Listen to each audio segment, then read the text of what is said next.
सबसे पहले मैं आपको एक डिस्क्लेमर दे देता हूं। इस वीडियो को वो कोई भी व्यक्ति ना देखे जो किसी ना किसी पार्टी से जुड़ा हुआ है, जो कि अंधभक्त की श्रेणी के अंदर आते हैं, वो इस वीडियो से दूर रहे। एज ए इकोनॉमिकली मैं आपको निष्पक्ष होकर समझाऊंगा एक ऐसा पॉइंट जिसको मैं दावे के साथ आपको साथ कह सकता हूं कि 99% फाइनेंशियली यूट्यूबर्स भी आपको नहीं समझाते, क्योंकि उनको भी कहीं ना कहीं इस चीज से डर लगता है कि उनके घर सीबीआई की रेड ना पड़ जाए। आपको एक बात अच्छे से पता है कि स्टॉक मार्केट का इकोनॉमी पर इंपैक्ट पड़ता है, आप अच्छे से जानते हैं। और आपको ये बात भी पता है कि जैसे जैसे हमारी इकोनॉमी ग्रो होगी, स्टॉक मार्केट के अंदर भी ग्रोथ देखने को मिलेगी, जिससे कहीं ना कहीं आने वाले समय के अंदर हमारा इंडेक्स ऊपर जाएगा और हमें प्रॉफिट देखने को मिलेगा। तो यहाँ मैं आपको इकोनॉमी के एक ऐसा पॉइंट बताने वाला हूं जिसको आपको जरूर समझना चाहिए। देखिए, फॉर एग्जांपल मान लीजिए अगर मैं कहता हूं कि 2025 तक भारत की इकोनॉमी जो है वो 5 ट्रिलियन की हो जाएगी, एग्जाम्पल के लिए मान लेते हैं।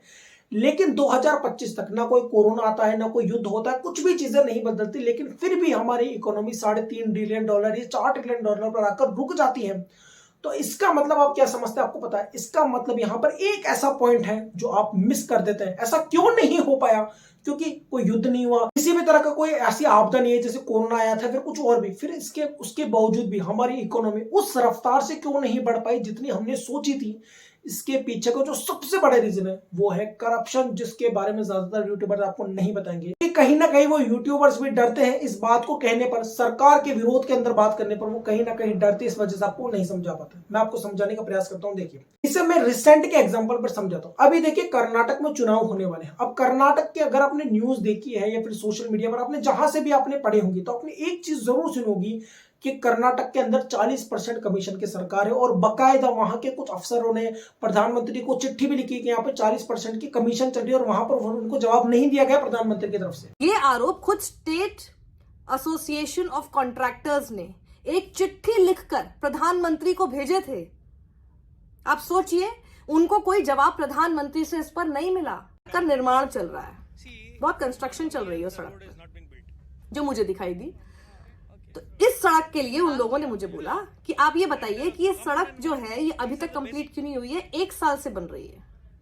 उन्होंने कहा यही है 40% सरकार। अब इसे आप इस एग्जांपल से समझकर देखिए। मान लीजिए कि कोई बिजनेसमैन है, वो इंफ्रास्ट्रक्चर में 100 करोड़ रुपए लगाना चाहता है। अब वहां पर उसको 40% का कमीशन देना पड़ता है, तो इसका मतलब हो गया कि 40 करोड़ रुपए तो उसको केवल कमीशन के अंदर देना पड़ता है। अब वो 40 करोड़ रुपए इकोनॉमी के अंदर, इंफ्रास्ट्रक्चर के अंदर, किसी हॉस्पिटल, स्कूल, एनीवन कुछ भी हो सकता है सर, वो कोई प्लॉट हो सकता है, एनीवन कुछ भी हो सकता है, उसमें ना लगकर वो कहां लग रहा है? वो सीधे नेताओं की जेब के अंदर जा रहा है। तो इससे क्या होगा?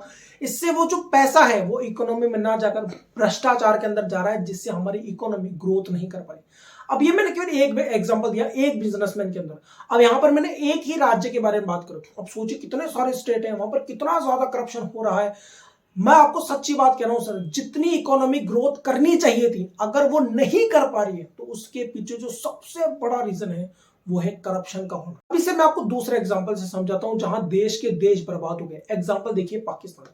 पाकिस्तान को पैसा कहां कहां से मिला? पाकिस्तान को पैसा मिला चाइना से, पाकिस्तान को पैसा मिला यूएस से। उसके बावजूद भी पाकिस्तान की ये दिशा, पता है क्यों?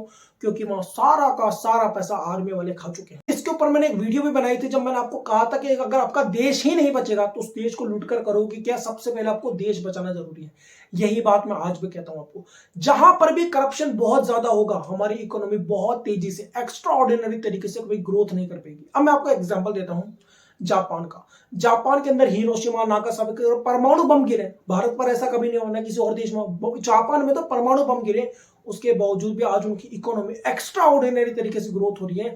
अब अगर आप जापान के अंदर जाएंगे तो वहां पर आप देखिएगा वहां के लोगों का डिसिप्लिन, वहां पर कितना कम भ्रष्टाचार है। यही रीजन है सर, इकोनॉमी की ग्रोथ होने के पीछे ये बहुत बड़ा रीजन है, जिसको ज्यादातर लोग आपको नहीं बताते हैं। अब आप 2014 से पहले का इतिहास उठाकर देखिएगा, हिस्ट्री के अंदर हमारी इकोनॉमी कितनी तेजी से ग्रोथ हुई। उसके बाद आप 2014 के बाद की इकोनॉमी को उठाकर देखिएगा कितनी तेजी से ग्रोथ हुई।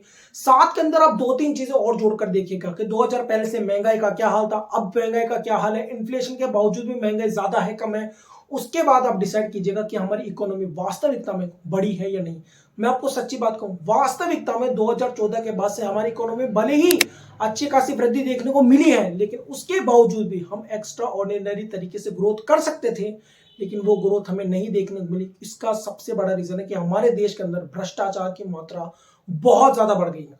अब देखिए, यहां जब ये बात करता हूं तो बहुत सारे लोग कहते हैं कि यार तुम इस पार्टी की बात करिए, उस पार्टी की बात करिए, या किसी पार्टी की बात नहीं कर रहा। मैं पहले भी कह चुका हूं, राजनीति का असर स्टॉक मार्केट पर, इकोनॉमी पर होता है, चाहे इस बात को माने या ना माने, क्योंकि पैसा सर्कुलेट होता है और पैसे के अंदर भ्रष्टाचार भी होता है, और जब भ्रष्टाचार बहुत ज्यादा बढ़ता है तो देश के देश बर्बाद हो जाते हैं। पाकिस्तान इसका एग्जांपल है। तो ये वीडियो मैंने दो चीजों से बनाई है। सबसे पहला रीजन है इसका चुनाव। देखिए आने वाले 2024 के अंदर भी चुनाव आने वाला है, तो आप इस बात को जरूर याद रखिएगा कि पहले की इकोनॉमी और हमारी इकोनॉमी में क्या अंतर आया, इसके बाद महंगाई के अंदर क्या अंतर देखने को मिला, बेरोजगारी में, बहुत सारी चीजों के बावजूद भी इकोनॉमी कितनी तेजी से आगे बढ़ी।